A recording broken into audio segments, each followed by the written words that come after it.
Electrical safety. General electrical safety measures. Warning signs must be placed on doors, warning employees of the electrical dangers as well as indicating that only authorized workers are permitted into these rooms. Do not overload electrical circuits. Minimize or eliminate the use of multi-outlet power strips. When power strips are necessary, the safety office of the facility or a licensed electrician must approve their use. Replacing fuses or circuit breakers with overloading devices that trip at a higher current than specified is a dangerous practice, as is replacing overloading devices with a conductor. Disconnect equipment attached to high voltage or high amperage power sources from the source, or provide a lockout device on the breaker box to prevent circuit activation before maintenance is performed. Because electrical devices can generate sparks, do not use them near flammable or volatile gases or liquids. Never place flammable liquids in a household refrigerator. The spark generated by the door-activated light switch can ignite fumes trapped in the unit, causing an explosion and fire. Specialized refrigerators must be used when storing chemicals that have explosion potential.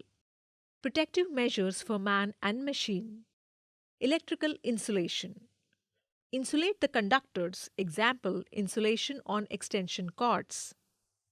Rubber and plastic is put on wires to prevent shock, fires, short circuits, and for strain relief.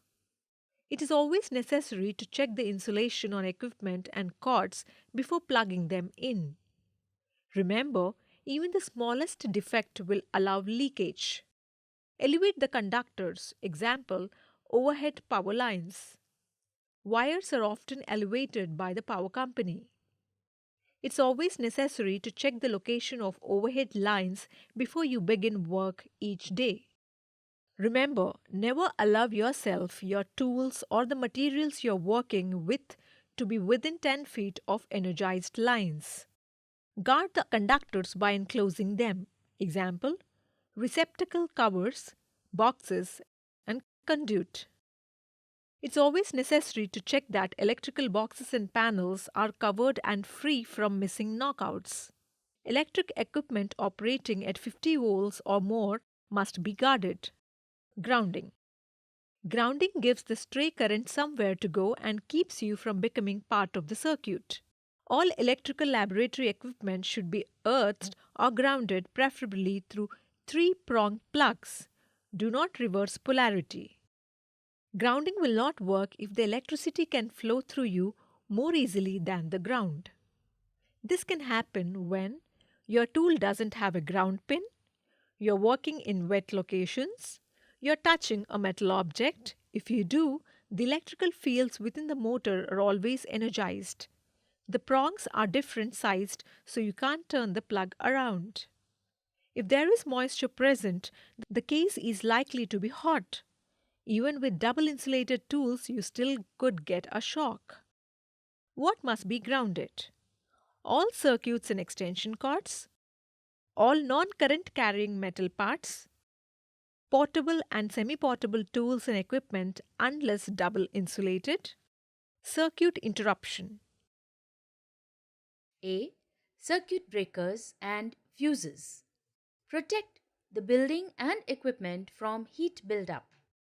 Use circuit breakers and fuses to prevent shock. B. Ground fault circuit interrupter, GFCI. We can be safer by automatically shutting off the flow of electricity in the event of leakage, overload, or short circuit. GFCI is the only device that will protect the worker from shock and electrocution.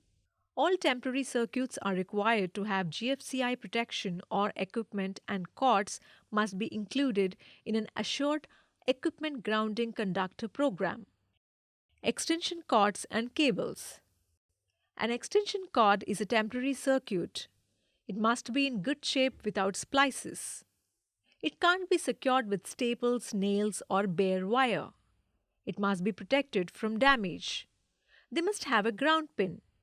They should regularly be inspected and pulled from service if defective. Cannot be repaired with electrical or duct tape.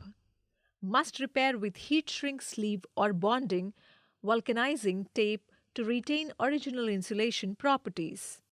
Safe work practices. The management must determine where exposed and concealed electrical circuits are located. Once found, warning signs or labels must be posted.